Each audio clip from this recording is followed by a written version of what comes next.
according to this chart, what is the biggest driver of inflation during the pandemic? The blue is the dark blue is the recent period. So Katie Porter has absolutely demolished the arguments of right-wing pundits. It would be corporate profits. And what is that percentage? It is 54%, and that number does stay that level of high if you update that number to more recent numbers as well. So over half of the increased prices people are paying are coming from increases in corporate profits. Yes, the unit price index is reflected in corporate profits as opposed to other costs. And how does that compare to historically, to other periods of inflation or over other periods of economic time?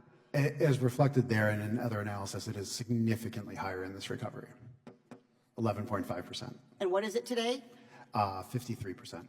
So I want to make sure everyone in America understands this chart. What is a unit labor cost?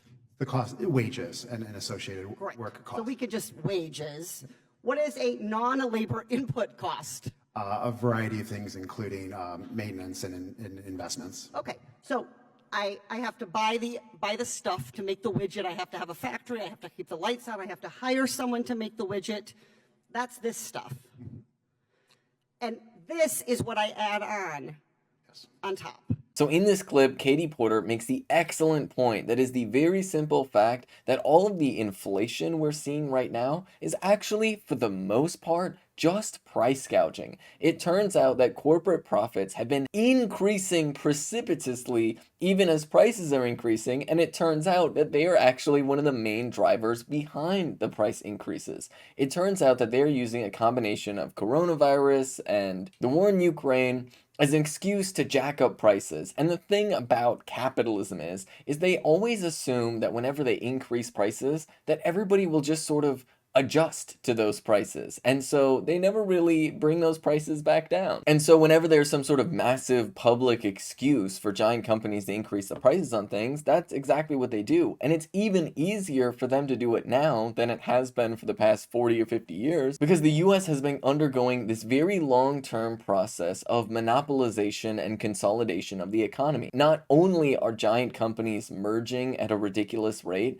but also it turns out that people who are individually wealthy don't just invest in one company. They don't even just invest in one sector. They tend to invest in a lot of different companies in a lot of different sectors at the same time. And so a lot of the key major investors in all of these companies realize that by cooperating, or at very least by refusing to engage in price wars against each other, these companies can effectively gouge the general public with very little opposition, especially considering the fact that it seems very, very clear that both federal and state governments have little interest in actually doing anything to prevent this extreme price gouging. The unfortunate reality is that all of the Republicans and most of the Democrats are fully on board with this corporate lobbyist system where giant corporations spend huge amounts of money to get their favored candidates elected, which is why it's very rare to have people like Keith Ellison actually do things like use the Attorney General's office to try and challenge price gouging instances. But there's another political reality to this as well.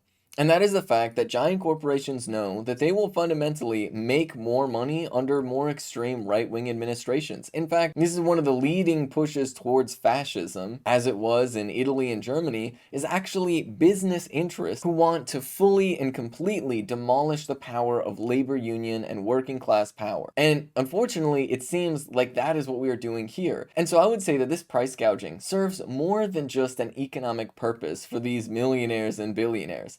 I would argue to say that it actually serves a political purpose for them as well. That part of their attack strategy against more left-wing candidates is by artificially stagnating the economy and artificially inflating inflation, with the sole purpose of using it as a measure of attack against more left-wing representatives and giving an opportunity for the extreme right to campaign on the economy, claiming that somehow it's right-wing politicians that would fix things, when in reality, the fact of the matter is, not only would they break them more, but it is actually these giant corporations that are intentionally breaking things. And this is actually something that giant corporations did during Franklin Delano Roosevelt's presidency. When FDR was trying to pass the New Deal, giant corporations actually went out of their way to try and suppress growth to make it seem like his New Deal policies weren't working. And the unfortunate reality is the Joe Biden administration is not pushing as hard or for as radical of measures to actually fix our economy. Which is why, instead of leaning on fear and embracing reactionary politics, we should actually be going the complete opposite direction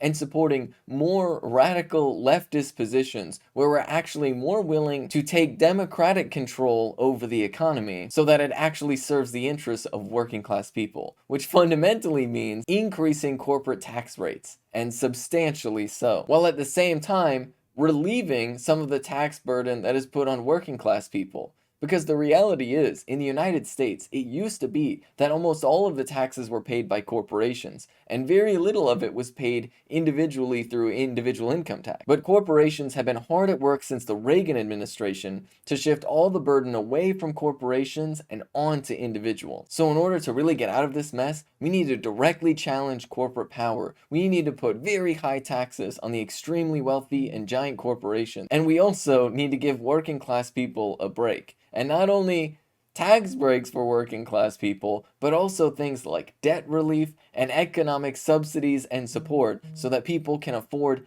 basic necessities like housing, healthcare, food, etc.